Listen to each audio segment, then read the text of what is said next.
My dear friend, it is Alexander, and I am truly deeply glad we have this quiet moment together, because today I am not here to place another book on the enormous shelf of wisdom you've already built. I am not here to draw you another map or show you another blueprint.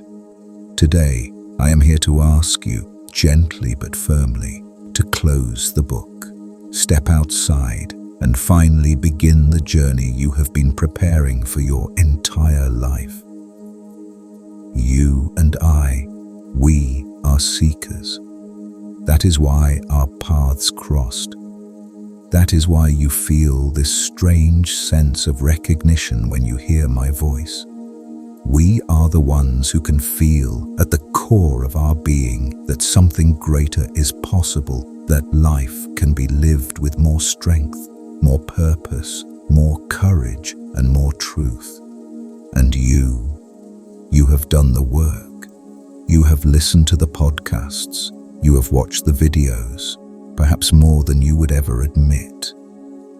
You have built a vast internal library, richer than what most people will accumulate in a lifetime. You can quote Napoleon Hill without hesitation. You understand Pressfield's resistance as if it were your own shadow. You can articulate Cynic's why, Covey's habits, and Frankel's meaning. You know the Stoic citadel, not as a metaphor, but as a place you visited in your mind 100 times. Your mind is a fortress, a magnificent, shining fortress made of ideas, concepts, insights, and breakthroughs. Every room echoes with the wisdom of the ages, and yet you are still stuck. Why, after all of this knowledge, all of this searching, all of this preparation, does the old doubt still whisper in the back of your mind? Why does your real life, the one lived in the cold, quiet hours of the morning, look so painfully different from the one you have built so perfectly in your imagination? Why do you find yourself, night after night, watching one more video about discipline as a way of avoiding the moment you must actually be disciplined? This, my friend, is the hidden trap of our generation. We have become collectors of wisdom instead of practitioners of it. We are drowning in knowledge, yet starving for experience. We live in a state of intellectual comfort, where learning about the journey becomes a safe, delicious substitute for walking the journey. It feels like progress. That rush of insight from a new idea feels like movement. A spark of clarity feels like transformation. But none of it requires you to face the cold air outside your door. None of it requires you to take one real step. It is the dopamine of understanding without the discomfort of becoming. And this is resistance in its most evolved form, not the loud, obvious resistance of fear or laziness, but the quiet, flattering resistance that wears the disguise of growth. It dresses itself as wisdom and whispers, "You're almost ready. Just one more book, one more video, one more strategy. Don't start yet. Prepare a little more. You must be perfect before you begin." And so you wait. You wait for the perfect plan. You wait for the perfect moment. You wait for the fear to disappear. But it never does, because fear does not die from study. Fear dies from motion, from stepping, from failing, from getting back up. You are not stuck because you lack knowledge. You are stuck because you are terrified to be a beginner again, terrified to do something badly, terrified to look foolish in front of others, or worse, in front of yourself. And so, research becomes the most respectable hiding place ever invented, a shelter decorated with quotes and intellectual brilliance, but hollow on the inside. My friend, the hollow fortress is real, and it is time finally time to walk out of its gates and into your life. The truth, the one that will free you from this hollow fortress you've so lovingly built, is simple and terrifying. You already know enough. I need you to hear me, not just with the intellect that has devoured thousands of ideas, but with the deeper part of you, the part beneath the noise, beneath the theory, beneath the ego. Let it sink into your bones. You do not need another secret. You do not need another law. You do not need another why. You already know you must take full responsibility for your mental attitude, just as Napoleon Hill taught. You already know you must confront the resistance and do the work daily, as Pressfield demanded. You already know that meaning is found inside your suffering, as Frankl discovered. You already know which habits serve your soul and which ones poison it, as James Clear explained. You already know you must begin with the end in mind, as Covey instructed. You know all of this. You have known it for a long time. The problem is not a knowledge gap. The problem is a courage gap. The vast, open, terrifying chasm between knowing the path and walking the path. Why do we remain trapped in the fortress of knowing? Because knowing is safe. Knowing is clean. It exists inside the controlled space of your mind, where you are the god of your own simulation. In your mind, your business is a flawless success. Your novel is a masterpiece. Your body is perfect. In your mind, nothing can fail, nothing can be judged, nothing can collapse under pressure. But walking, doing, stepping into the real world, that is messy, that is imperfect, that is vulnerable. And here lies the uncomfortable secret we must finally admit. We are terrified of being beginners. We have consumed so much content about mastery, transcendence, and limitless mindsets that the clumsy, awkward, humbling phase of apprenticeship feels beneath us. We want the glory of the cathedral, but we fear the shame of laying a single crooked brick, so we hide. We hide inside research, inside learning, inside just one more video. It becomes the most elegant, socially praised form of procrastination ever invented, a refined, intellectual hiding place, a place where you can feel like you are walking toward your destiny, while guaranteeing you never risk what truly terrifies you: judgment. The judgment of others, and far worse, the judgment of your own hypercritical, overeducated inner librarian. This is where the quiet shame begins. The shame of knowing you are capable of more while continuing to do less. And that shame cannot be healed with more information. In fact, more information makes the shame heavier.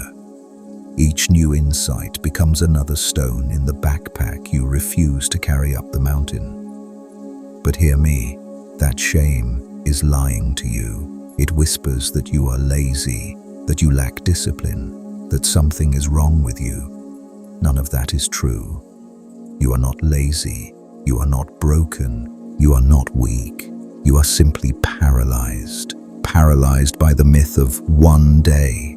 Paralyzed by the fantasy of the perfect moment, paralyzed by the deeply human fear of doing it wrong. You are caught in analysis paralysis, crushed by a library of knowledge that now feels too heavy to move with.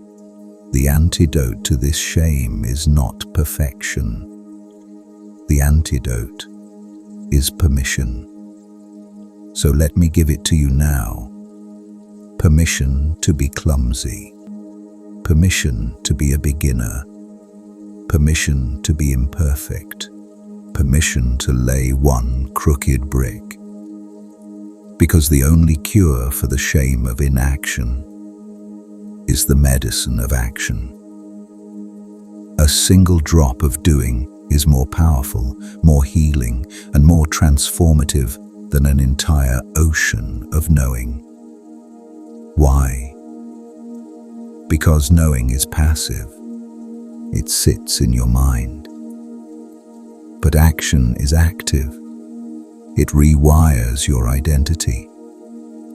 You cannot think your way into self-trust. You must act your way into it. When you write one bad, awkward sentence, you give your mind proof. I am a writer.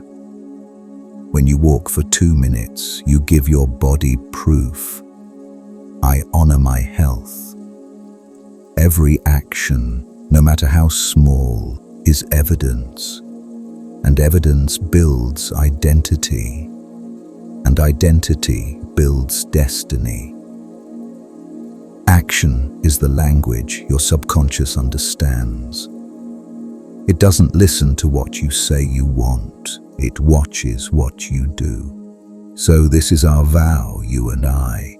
We will stop being passive librarians of self-help. We will stop being collectors of inspiration. We will stop chasing the next spark of insight. The healing you seek is not in the next video. It is in the action. This video is begging you to take. So I am asking your soul to do the bravest thing of all. Stop consuming and start creating. Stop watching and start building. Stop learning and start living. So, how do we begin? How do we tear down this hollow fortress we have so lovingly built? This fortress of knowing that has become our comfortable, elegant prison. We do not begin with more doing.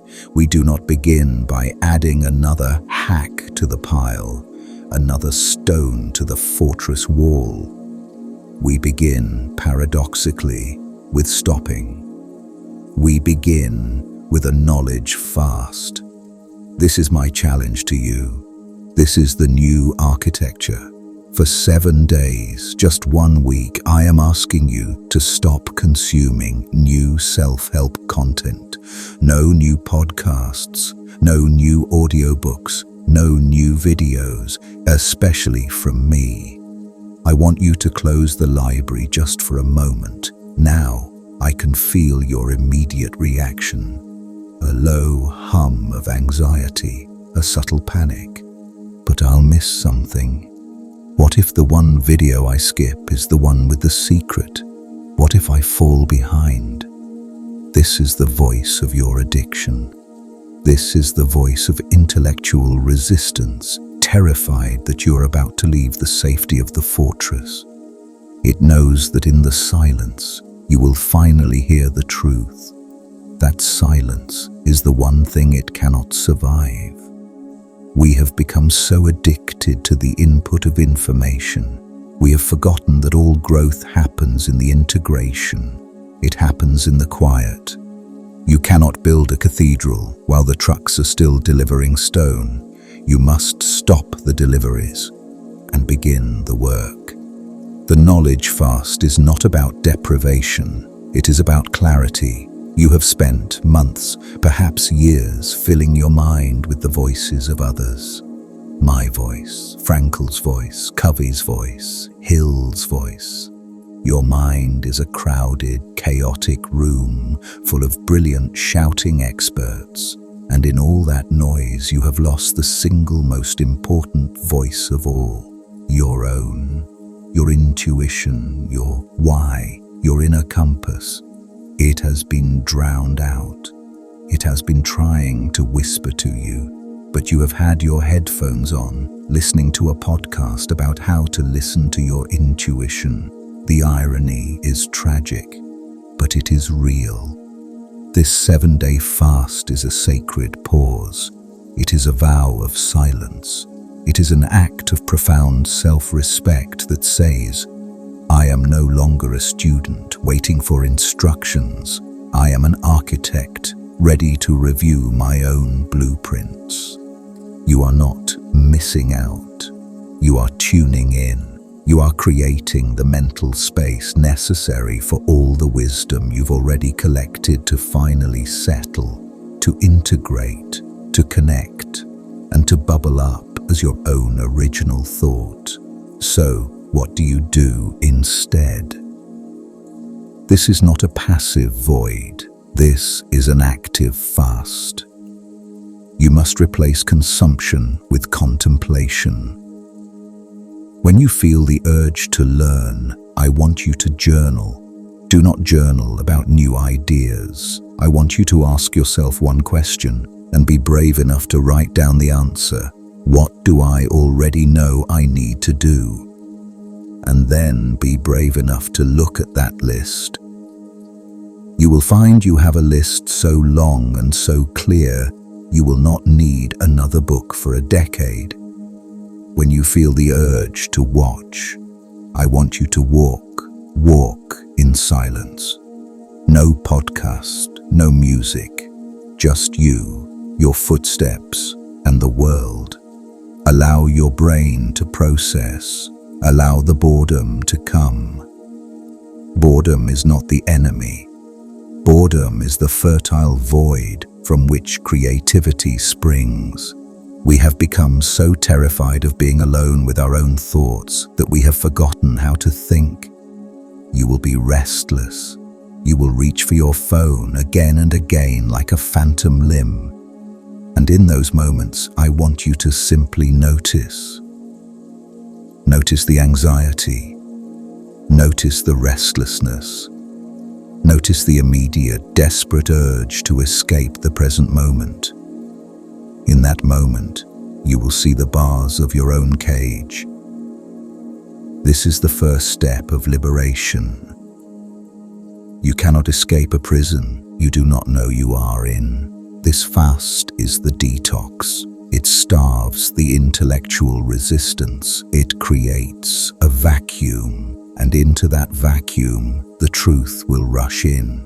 You will finally hear the quiet, simple, and probably terrifyingly clear voice of your own soul telling you exactly what you need to do. It will not be a complex 12-step system.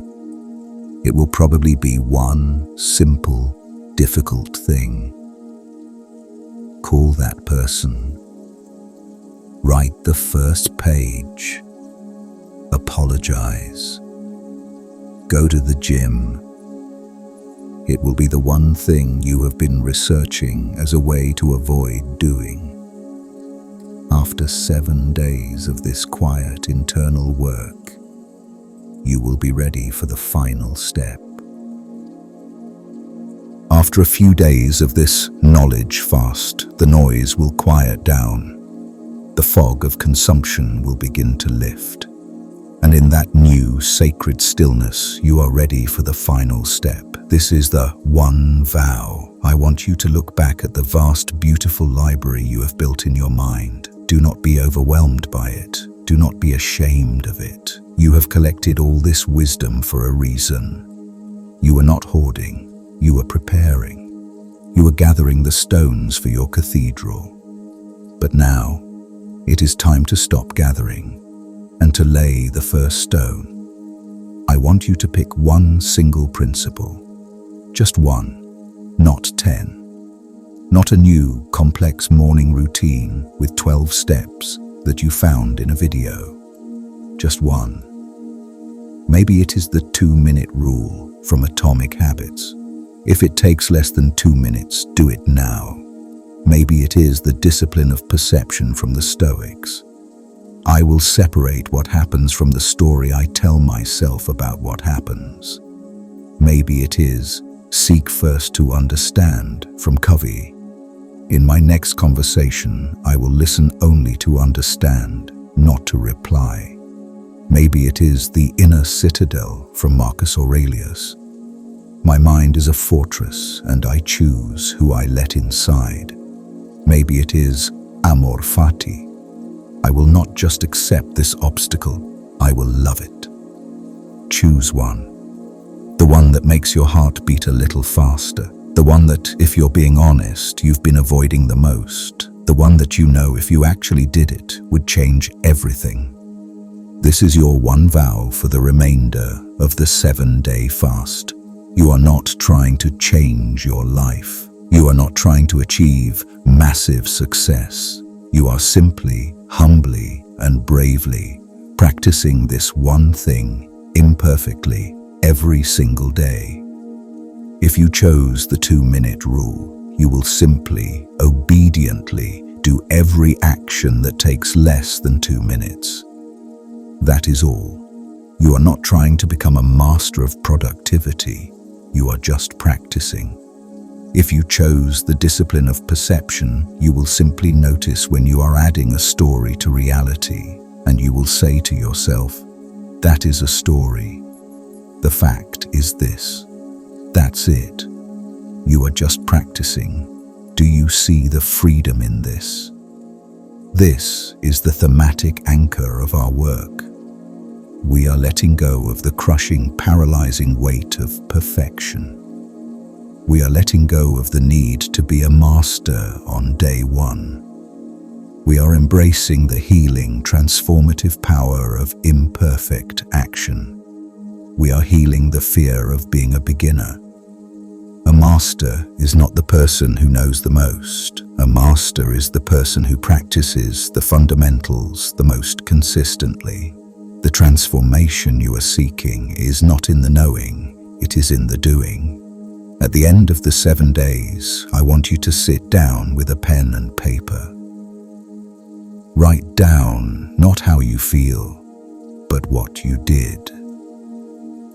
You will find that you have accomplished more, felt more peace, and built more real-world integrity in those 7 days of imperfect action than you did in the last 7 months of perfect research.